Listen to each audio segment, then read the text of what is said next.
Now listen and answer questions 15 to 20. Now let me give you some idea of the layout of the farm. The building where you bought your tickets is the new barn immediately to your right, and we're now at the beginning of the main path to the farmland, and of course the car park is on your left. The scarecrow you can see in the car park in the corner beside the main path is a traditional figure for keeping the birds away from crops. But our scarecrow is a permanent sculpture. It's taller than a human being, so you can see it from quite a distance. If you look ahead of you, you'll see a maze. It's opposite the new barn, beside the side path that branches off to the right, just over there.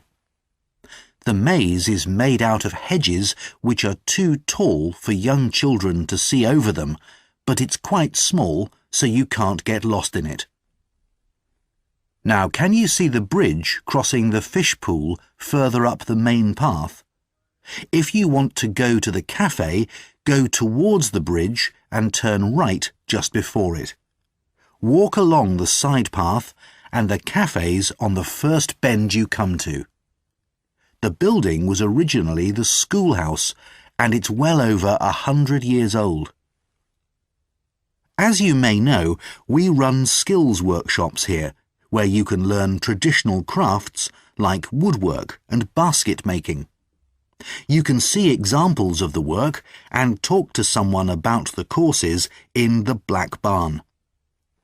If you take the side path to the right, here, just by the new barn, you'll come to the Black Barn, just where the path first bends. Now, I mustn't forget to tell you about picnicking, as I can see some of you have brought your lunch with you.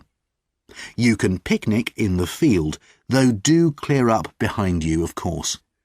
Or if you'd prefer a covered picnic area, there's one near the farmyard, just after you cross the bridge.